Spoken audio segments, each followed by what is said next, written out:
आपको बता दूं कि सभी के कोई ना कोई आदर्श होते हैं।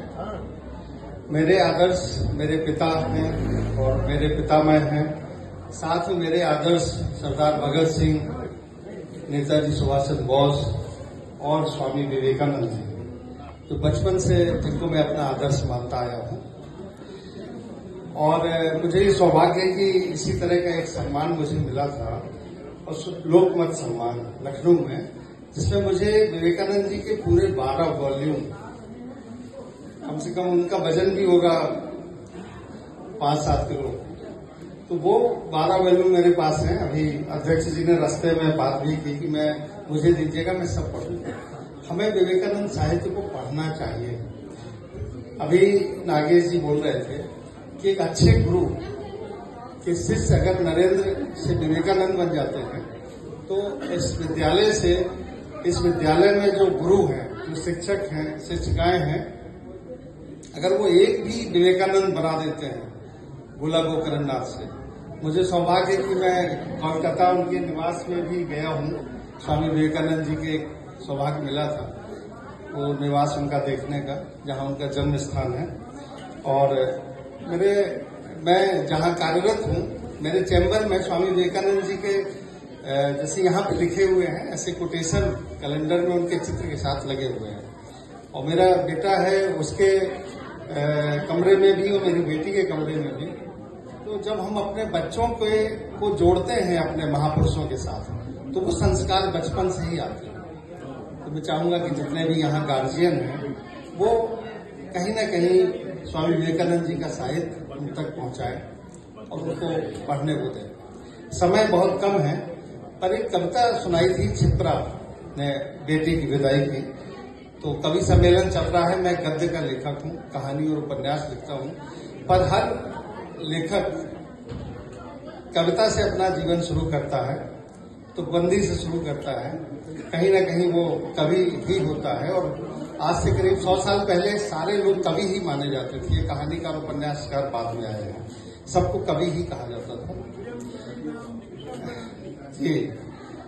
और एक कवि या जिसे लेखक कुछ भी समझिए, एक बूंद को समुद्र बनाने की क्षमता रखता है और समुद्र को बूंद बना देता है। यानी मैं अगर एक छोटी सी कथा को उपन्यास का रूप दे देता हूँ 250 पन्ने का, और तब आप समझ पाते हैं कि अरे ये कहना चाह रहे थे महेंद्र जी। उसी को कवि कविता में पूरे उपन्यास को 2 पंक्ति में अपनी गजल से, अपनी कविता से कह देते हैं वो पूरा साफ। ये क्षमता होती है कवि की।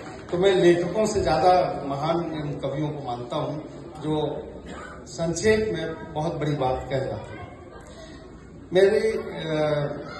मेरे यहाँ एक काम करने वाली थी, उसने मेरी धर्मपत्नी को बताया कि मुझे गर्मी लगी, मैं हटा देता हूँ। धर्मपत्नी को बताया कि मेरे दामाद मेरी बेटी को लेने आए हैं, और बेटी मायके नहीं जा रही, वो ससुराल नहीं जा रही, वो मायके में ही रहना चाहती है। मेरी पत्नी पढ़ी लिखी है, उन्होंने कई तरह से ज्ञान दिया उस बेटी को। उसकी माँ ने कहा कि मैं 2 दिन काम के लिए नहीं आऊंगी, और आप इसको समझाइएगा कि ये पति के साथ चली जाए। मेरी धर्मपत्नी समझाती है, शास्त्रों का और बहुत सारे आदर्श उसे बताती है। और वो जो 22 साल की युवती, विवाहित युवती, जिसको 4-5 साल का ससुराल का जिसने भोगा था, वो मेरी पत्नी से कहती है कि मैं, देखिए अवधी भाषा में है, मैं खड़ी भाषा में बता रहा हूँ, ये सच्ची लाइनें हैं उसकी, जो मैंने अपनी स्त्री कहानी में दी है। इसमें नाटक भी हुआ है, नारायण तिवारी जी उसके अध्यक्ष थे, और गोपाल दास नीरज जी मुख्य अतिथि थे, उनके सामने ये मंचन भी हुआ है भारतीय हिंदू नाटक अकादमी में। तो वो कहती है कि मैं अपने पति के घर जाऊंगी, अपनी ससुराल जाऊंगी, और एक बार जाऊंगी, देहरी में चूड़ियां फोड़ने जाऊंगी जब वो मरे। ऐसी वेदना, ऐसे कष्ट उसने अपनी ससुराल में अपने दुराचारी, शराबी, जितने भी अवगुण थे, उस पति से उसने इन 5 वर्षों में प्राप्त किए। तो मैंने फिर एक कहानी लिखी। उस कहानी की 2 पंक्तियां हैं। और उसी के बाद मैं अपनी बात समाप्त करता हूं। कवि सम्मेलन में मेरी हिस्सेदारी भी हो जाएगी। बुंदेली में भी है, खड़ी बोली में भी है। एक सभ्य परिवार की स्त्री इतना बड़ा, पढ़े लिखे परिवार की एक स्त्री इतना बड़ा कदम नहीं उठा सकती। जो बिना पढ़े लिखे और जो दुनिया को समझते हैं वो अन्याय के विरुद्ध खड़े होने का साहस रखते हैं। हमारे यहाँ संस्कार हैं, कई कारण हैं कि वो चीज नहीं बता पाती हैं और वो पूरा जीवन बिता देती हैं, ये सिखाया गया है। पर जो विद्रोह करती हैं, अन्याय को नहीं सहती हैं और एक समय आता है घड़ा भर भी जाता है। तो वो मेरी नायिका है, वो लिखती है अपने पिता को पत्र। उस पत्र के बोल है कि जिन पैरों को पूजा था, जिन पैरों को पूजा था तुमने मंडप के नीचे, जिन पैरों को पूजा था तुमने मंडप के नीचे, आज उन्हीं पैरों से मेरे अंग अंग सूजे। क्या बात। इसी को बुंदेली में था कि जौन पांव पूजे हते तुमने मड़वा के तरह, उन्हीं पावन से आज मोरे अंग अंग सूजे हैं। हमारी कोई भी बहन, हमारी कोई भी बेटी, जब हम उनके पास जाते हैं तो हमें जाना चाहिए। मेरी 4 बहनें हैं और भी बहुत सारी बहनें हैं, और 4 बहनें जो हम एक कोख से पैदा हुए, 3 भाई, हम 7 लोग हैं।